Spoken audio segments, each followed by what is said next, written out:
भी समय था जब मैं यहाँ नहीं था। यहाँ कोई शहर नहीं था, ऊंची ऊंची इमारतें नहीं, बस एक पहाड़ी और घना जंगल। लेकिन उस पहाड़ी और जंगल में जीवन था, जीवंतता थी, भरपूर जिंदा दिली थी। ये पशु पक्षियों से गुलजार था। 18वीं शताब्दी के अंत में शिमला के पूर्व में नेपाल एक शक्तिशाली राष्ट्र बनकर उभर रहा था। 19वीं शताब्दी के पहले दशक में नेपाल के गोरखों ने आज के हिमाचल प्रदेश के एक हिस्से पर कब्जा कर लिया था। इन पहाड़ियों में इन साहसी योद्धाओं ने कुछ स्थानीय शासकों को पराजित किया। महाराज, हम क्या करें? अगर उन पर जरा सी भी आंच आई तो वो हमें मसल कर रख देंगे, इसमें कोई शक नहीं। अंग्रेज भारत में आ गए हैं। उनकी ईस्ट इंडिया कंपनी बहुत शक्तिशाली है और उनके पास विशाल सेना है।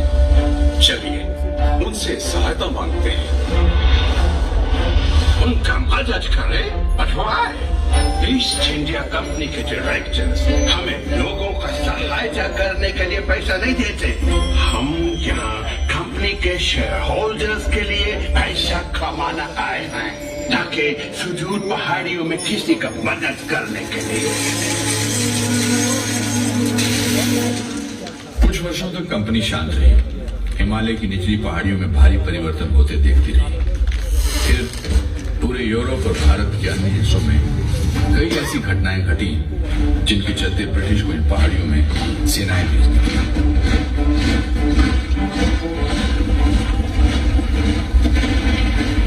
शिमला में जमकर लड़ाइयां हुई और मुठभेड़ हुई।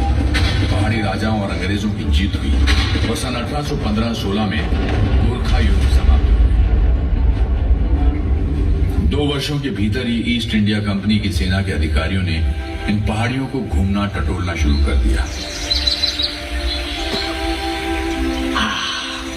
What a delightful place! Note का तरफ देखो, आपको बर्फ से ढका माउंटेन नजर आता है। चारों तरफ घना जंगल, घास का मैदान and crystal clear water.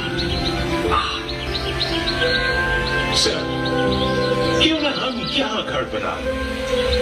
आप घर में टपरिस बाजू की तुलना में इन पहाड़ियों से बेहतर तरीके से अपना काम कर सकते हैं। कमाल का आइडिया! हम उस पहाड़ी पर घर बनाएगा। What's that?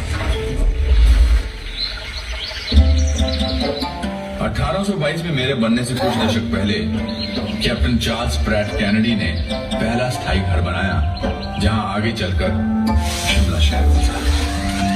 1831 में कैनेडी हाउस में एक मेहमान का यहां आना हुआ, जिसका नाम था विक्टर जैकपॉट।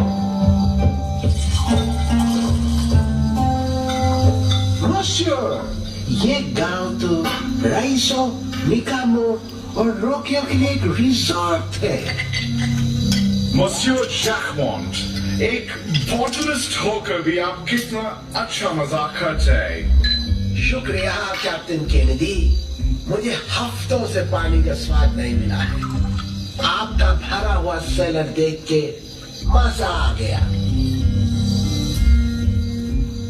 कुछ वर्षों के भीतर मेहमान नवाज कैनेडी के यहाँ और भी कई खास मेहमान आए। गवर्नर जनरल लॉर्ड एमहर्स्ट का 1828 में आना हुआ और उसके अगले वर्ष ब्रिटिश इंडिया आर्मी के कमांडर इन चीफ लॉर्ड कॉम्बरमेयर यहाँ पधारे। तब तक ये एक छोटा सा गांव ही था। कॉम्बरमेयर का यहाँ आना शिमला की तकदीर के लिए एक अच्छा संकेत था। यहाँ सबसे पहले इमारतों का निर्माण कार्य उन्होंने ही शुरू किया। एक झील के ऊपर उन्होंने एक वाटर टैंक और पुल बनवाया, जहां आज भी उनका नाम लिखा हुआ है। 2 वर्ष बाद 1830 में पटियाला और कंथाल के शासकों से यहाँ की मुख्य जमीनें ले ली गई, जिन पर यह शहर बसा है। ऐसा लगता है ये जमीन मेरे आगमन के लिए ही तैयार की जा रही थी। वर्ष 1831 तक इस जगह पर 60 घर थे। इस जगह को अलग अलग नामों से जाना जाता है, शिमला, शिमला और शिमला। हो सकता है कि ये नाम पटिया से पाटे गए और छोटे मंदिर शिमलिया या स्थानीय देवी शमला देवी के नाम पर ही, लेकिन ये चीज इतिहास के पन्नों पर कहीं खो गई है और इस बात को हम निश्चित तौर पर शायद कभी नहीं जान पाएंगे। मुझसे ठीक नीचे उतरने वाली सड़क पर कालीबाड़ी मंदिर है। मुख्य प्रतिमा काले रंग के संगमरमर की बनी है, जिसके पीछे शिला रूप में 2 मूर्तियां हैं। ऐसा माना जाता है कि ये प्रतिमाएं अपने मूल रूप में है, जो जाकू पहाड़ी पर स्थित मंदिर की है। कुछ रोम की तरह शिमला में भी 7-8 पहाड़ियां हैं। पश्चिम में प्रॉस्पेक्ट हिल है, जिस पर कालमा देवी का मंदिर है। पश्चिम में समर हिल है और पॉटर्स हिल भी है। फिर ऑब्जर्वेटरी हिल है, जिसके ऊपर पुराना वाइसरेगल लॉज है। इससे सटे ही इनवरम हिल है, जहां स्टेट म्यूजियम है। तो जाकू पहाड़ी है, जिसके बारे में मैंने अभी आपको बताया। और फिर इलीसियम हिल है, जो इसी का विस्तार है। इस पर ऑकलैंड हाउस स्कूल व अन्य इमारतें हैं। और अंत में ये पहाड़ी है, जैसा कि आप अनुमान लगा सकते हैं, इसे बेंटनी हिल कहा जाता है। लेकिन शिमला में अलग अलग धर्मों के कई पवित्र स्थान हैं, जो एक दूसरे के आसपास ही हैं। क्राइस्ट चर्च शिमला का सबसे पुराना चर्च है और यह रिज पर है। यह आसमान में इस शहर के हस्ताक्षर जैसा लगता है।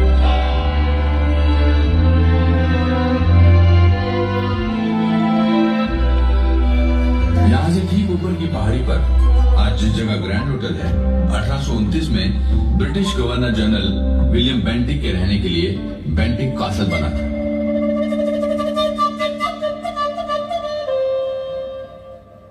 बेंचनी यानी कि मैं जहां हम बैठे हैं, थोड़ा नीचे था और इसका नाम भी माननीय के नाम पर ही था। 1880 के दशक में सिरमौर राज्य के राजा शमशेर प्रकाश ने शिमला में कई जमीनें खरीदी। यहाँ ये बता देना जरूरी है कि सिरमौर शिमला के ठीक पूर्व में स्थित है और यहाँ गोरखों के साथ कई भीषण लड़ाइयां लड़ी गई। फिर उन्हीं जमीनों में से एक कैप्टन गॉर्डन का भी कॉटेज था। राजा शमशेर प्रकाश के सुपुत्र और राज्य के वारिस राजा सुरेंद्र प्रकाश ने अपनी निगरानी में यहाँ एक आलीशान महल बनवाया। इसके लिए राजा ने मिस्टर टीईजी कूपर की सहायता ली और 20वीं शताब्दी की शुरुआत के साथ शिमला के सुंदर किरदार का मैं भी एक हिस्सा बन गया।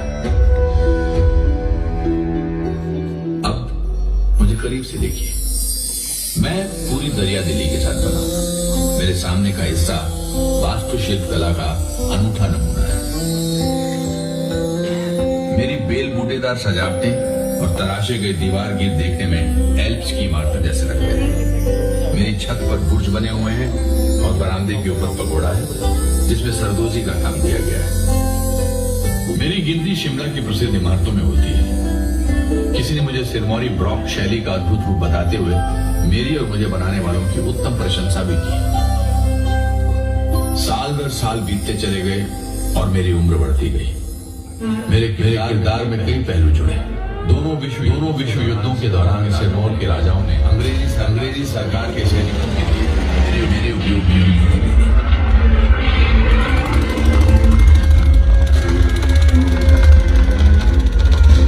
दूसरे विश्व युद्ध में यहाँ प्रिजनर ऑफ वॉर सेक्शन रहा। ये ऑल इंडिया रेडियो से अटैच था। यहाँ से ज्यादातर इटली के उन बंदियों का संदेश भेजा जाता था जिन्हें धर्मशाला के पास यौल में दफना दिया गया। आजादी की ठीक बाद मशहूर अखबार द ट्रिब्यून, जो लाहौर में था, यहाँ से छपना शुरू हो गया और इसके चंडीगढ़ शिफ्ट होने तक यही चलता रहा। ओ हाँ, क्या आपने बाहर की रेलिंग्स देखी जिस पर सिरमौर का राज्य चिन्ह अंकित? ये रेलिंग्स सिरमौर की राजधानी नाहन में ढलवा लोहे से बनाई गई और ये ढलाई खाना हिमाचल में आने वाले प्रथम उद्योगों में से एक। ये रेलिंग्स और शानदार दरवाजा लगने से पहले ही मैंने शिमला म्यूनिसिपैलिटी को वचन दिया था कि प्रॉपर्टी के भीतर लगे देवदार के विशाल पेड़ों को कोई नुकसान नहीं होगा। और इनमें से 2 पूज्य वृक्ष अभी भी हैं। जाहिर है कि शिमला में बंदरों की भरमार है, जो इन पहाड़ियों की टहनियों से झूला झूलते रहते हैं और अपनी हरकतों से मेरा मनोरंजन करते रहते हैं।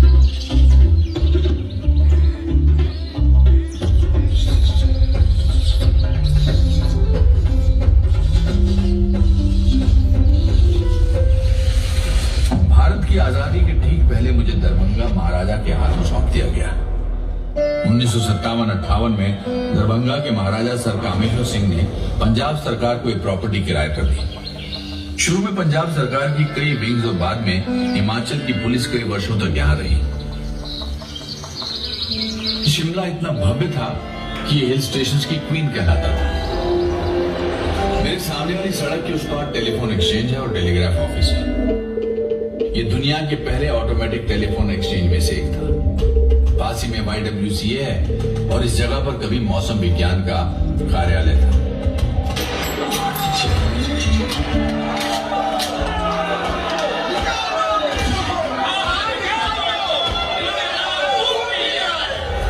उत्तर भारत के लिए 1857 की शुरुआत शांतिपूर्ण थी, लेकिन इस शांति की गोद में एक तूफान पल रहा था। ये तूफान भारत की आजादी की पहली लड़ाई के रूप में दिखा और इसने भारत में ईस्ट इंडिया कंपनी के क्रूर शासन की जड़ें हिला दी। सेवकों ने अभी बाजार में सुना है कि शिमला के पास के जचोक कंटोनमेंट के लोगों ने भी विद्रोह कर दिया है। बकवास, वो कभी भी नमक हरामी नहीं करेगा। वो हमारे खिलाफ खड़े नहीं होगा। शिमला बैंक यहाँ से थोड़ी दूरी पर ही है, जहाँ आज ग्रैंड होटल है। अधिकांश यूरोपियंस वहाँ इकट्ठा हो गए थे। हालांकि भारत में अंग्रेजों के अन्याय और अत्याचार के खिलाफ इस विस्फोटक क्रांति का प्रभाव शिमला के अधिकांश हिस्सों में ना के बराबर था, लेकिन बाकी देश में इसकी आग भड़क चुकी थी। इसके भयंकर परिणाम देखने को मिले और पूरे के पूरे गांव में आग लगा दी। शक्तिशाली और लुटेरी ईस्ट इंडिया कंपनी का अस्तित्व समाप्त हो गया और सारे अधिकार व शक्तियां ब्रिटानिया हुकूमत ने अपने हाथों में ले ली। अब भारत सरकार के प्रमुख का पदनाम गवर्नर जनरल ऑफ इंडिया और वायसराय कर दिया गया।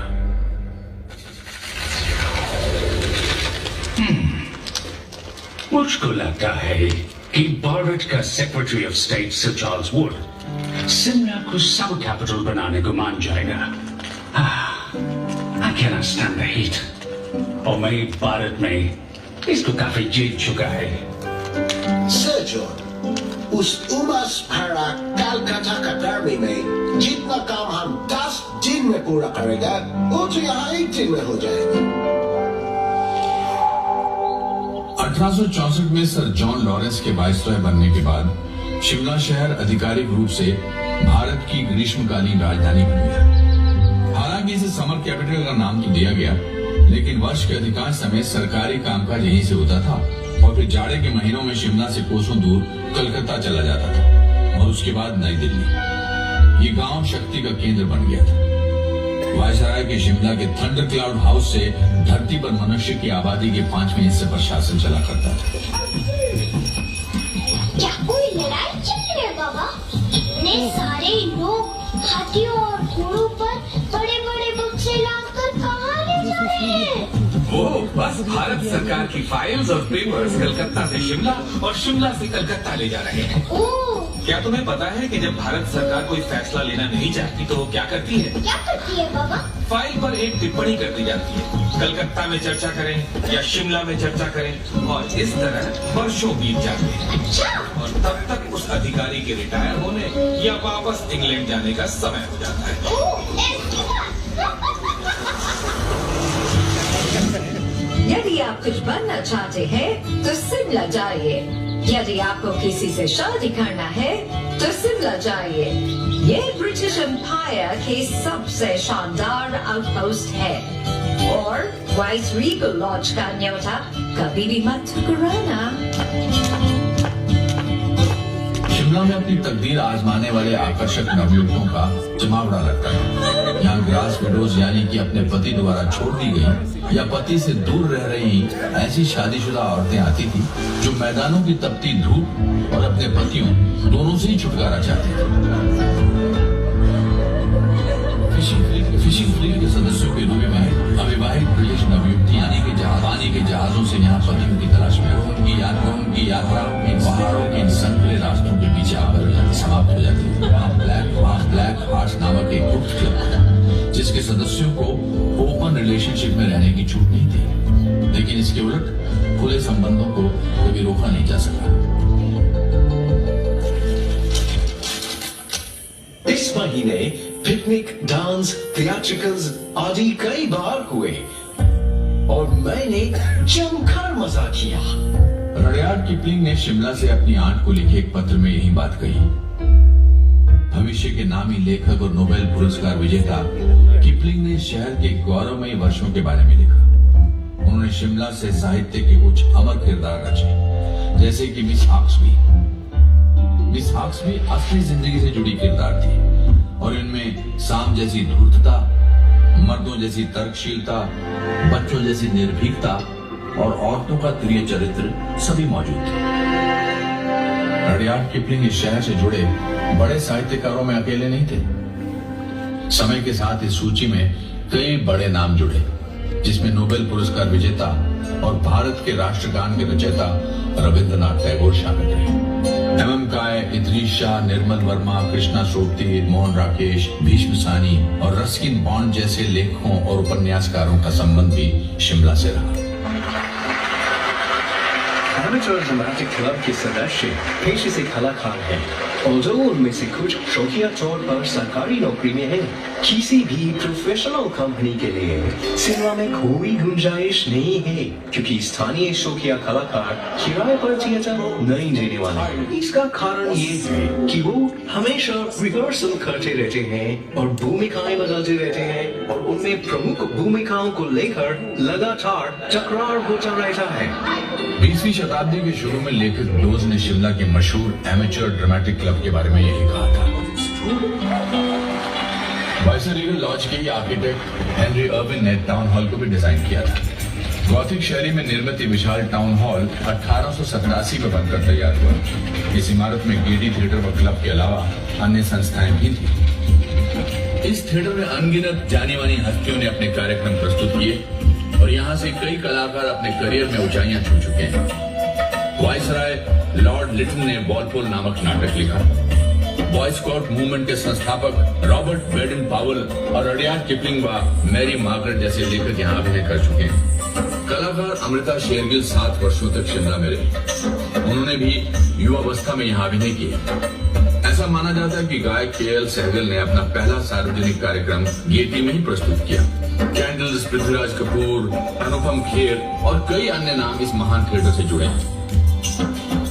2009 में इसका व्यापक रूप से रेनोवेशन किया गया और आज गेटी थिएटर कॉम्प्लेक्स शिमला के सांस्कृतिक जीवन का केंद्र है।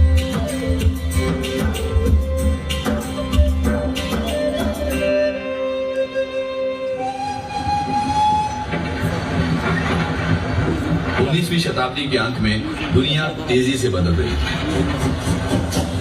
पहली औद्योगिक क्रांति का प्रभाव दुनिया के कोने कोने में दिख रहा था। स्टीम रेल इसी बदलाव का एक बहुत बड़ा हिस्सा थी। अभी हमें और कितने सर्वे करना है? कालका से शिमला के बीच रेलवे लाइन बिछाने में कितना समय लगेगा? बढ़ते रहो, हम सुरंगों और कुछ अलाइनमेंट्स में फंसे हैं। साहिब, हमें एक व्यक्ति के बारे में बताया गया है जो शायद हमारी मदद कर सके। उसका नाम भलकू है साहिब, और उसने 1850 के दशक में ग्रेट हिंदुस्तान तिब्बत रोड बनाने में काम किया था। ठीक है, चौकुर से बात करते हैं और देखता है कि क्या होते हैं। बिल्कुल सही मिस्टर हर्ट। सर, शिमला को गढ़ने में सिर्फ अमीर और ताकतवर लोगों का ही योगदान नहीं था। कालका शिमला रेलवे लाइन बनाने में हजारों की संख्या में मजदूरों ने काम किया। लोगों की माने तो जब रेल पटरी का निर्माण शुरू हुआ तब भलकू, जिसने 1850 में ग्रेट हिंदुस्तान तिब्बत रोड बनाने में काम किया था, उम्र दराज हो चुका था। कहा जाता है कि चीफ इंजीनियर और रेलवे एजेंट एच.एस. हैरिंगटन के आगे आगे एक लंबे कद के कर्मचारी के साथ चलते हुए उसने रेलवे लाइन निकालने का रास्ता दिखाया। स्थानीय लोरियों में बताया जाता है कि उनके ग्राम देवता ने सपने में आकर उन्हें इस रेलवे लाइन का रास्ता बताया था। और कुछ लोगों का मानना है कि कालका और शिमला के बीच 19 स्टेशनों से गुजरने वाली इस पटरी का खाका उन्होंने ही तैयार किया। आज कालका शिमला रेलवे लाइन यूनेस्को की विश्व धरोहर सूची में शामिल है।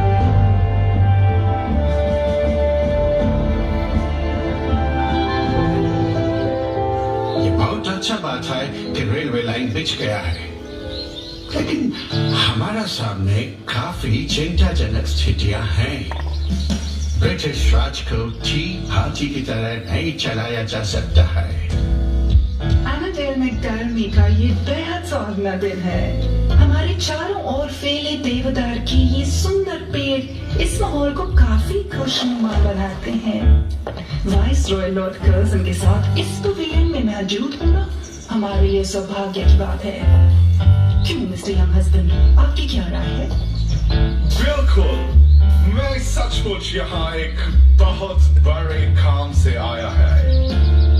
अरंडेल में झुरमुटों के बीच बने जिमखाने को निहारते हुए वाइसरॉय लॉर्ड कर्जन और फ्रांसिस यंग हस्बैंड ने तिब्बत पर हमला करने की योजना बनाई। इससे कुछ साल पहले ही अरंडेल में चुपचाप एक अन्य घटना घट चुकी थी।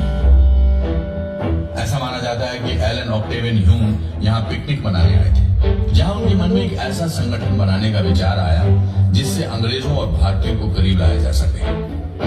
उनके द्वारा बनाया गया कांग्रेस नामक ये संगठन एक अलग ही दिशा में मुड़ गया और जल्दी ही उसकी अगुवाई में भारत का स्वतंत्रता संघर्ष शुरू हुआ।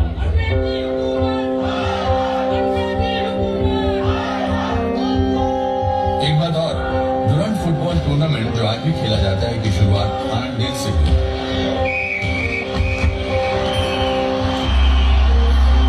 ब्रिटिश भारत और अफगानिस्तान को बांटने वाली डुरंट लाइन खींचने का निर्णय यही शिमला में हुआ। अंग्रेज भारतीयों को सरकार ने प्रतिनिधित्व देने से मुकर चुके थे। जलियांवाला बाग में हजारों निहत्थों को मौत के घाट उतारने वाला जनरल डायर उस समय शिमला में भी रह चुका था। अब शिमला की पहाड़ियों से भी आजादी के लिए आवाजें उठ रही थी।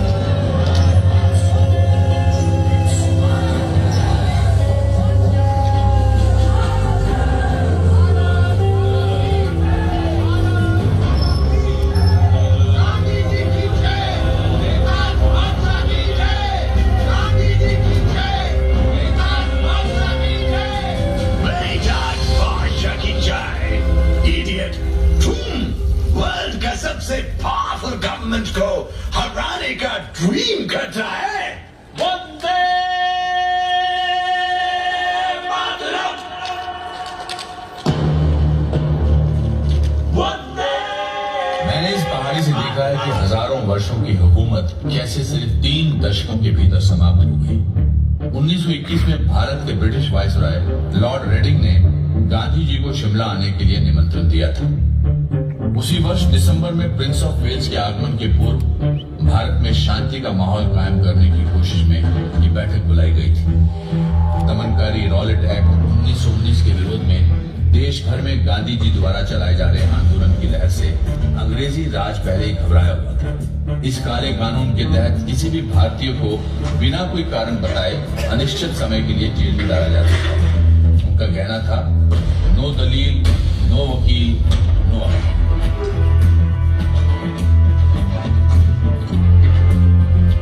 इस दौरे के बाद कई अन्य राष्ट्रवादी नेता शिमला में 1947 तक आते रहे, जिस वर्ष भारत आजाद हुआ।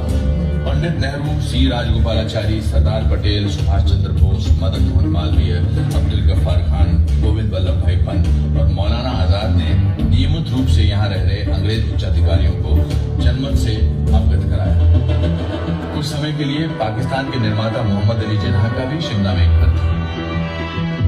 1939 में दूसरे विश्व युद्ध की शुरुआत के साथ सरकार का शिमला आना जाना बंद हो गया, लेकिन यहाँ अनेक बैठकें और सम्मेलन आयोजित होते रहे। 1939 में ही शिमला की पहाड़ियों में हिमालय रियासती प्रजामंडल एक राष्ट्रवादी संगठन के रूप में सक्रिय हो गया। शिमला में आजादी के आंदोलन के अग्रणी नेताओं में भागमल स्वथा, पंडित पदम देव, मनशाराम, डॉक्टर केदारनाथ, लाला हरीशचंद्र और अमरीकी सत्यानंद स्टोर शामिल रहे। महिलाओं ने भी जमकर साथ दिया। लक्ष्मी देवी, कमला देवी, सत्यवती और लज्जा वर्मा जैसी महिलाओं ने इस स्वतंत्रता आंदोलन में बढ़ चढ़कर हिस्सा लिया। आजादी के बाद सिरमौर के डॉक्टर वाई.एस. परमार हिमाचल प्रदेश के पहले मुख्यमंत्री बने। 1947 में वाइसरॉय लॉर्ड वेवल ने शिमला सम्मेलन का प्रस्ताव रखा। उम्मीद थी कि इस सम्मेलन से देश को एकजुट रखते हुए भारत की आजादी के स्वरूप का हल निकलेगा। 1946 में कैबिनेट मिशन भारत आया। भारत की आजादी और भारतीय उपमहाद्वीप के विभाजन से जुड़े कई प्रस्तावों को शिमला में निश्चित रूप दिया गया। 1947 के शुरू में भारत के अंतिम ब्रिटिश वाइसरॉय लॉर्ड माउंटबेटन का आगमन हुआ। उनके कार्यकाल के दौरान यूनाइटेड सर्विसेज क्लब में कई सत्र आयोजित हुए। सर सिरिल रेडक्लिफ की अध्यक्षता में सीमा आयोग ने देश का बंटवारा किया और पाकिस्तान का जन्म हुआ। 15 अगस्त 1947 को भारत गुलामी की बेड़ियों से आजाद हो गया।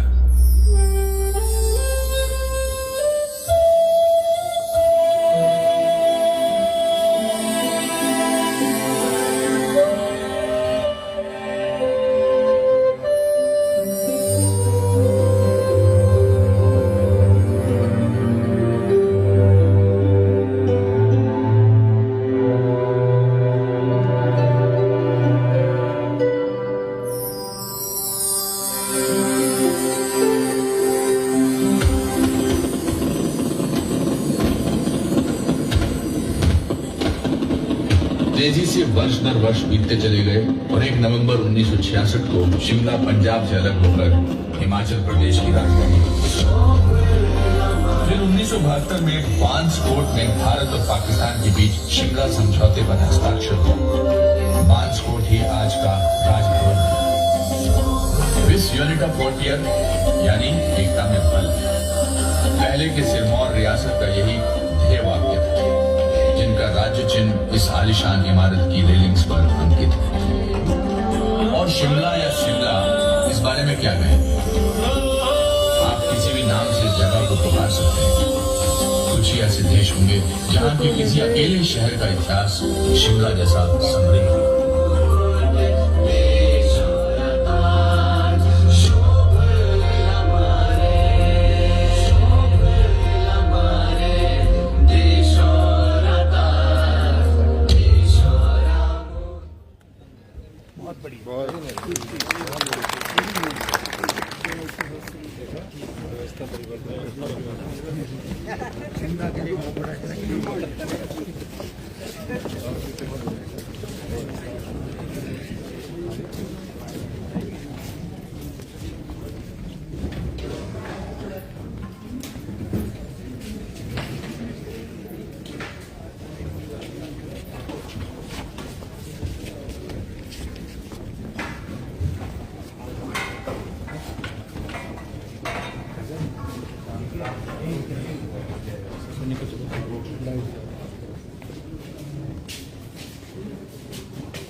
नहीं, डॉक्टर साहब तो मिले हैं उसके बाद है?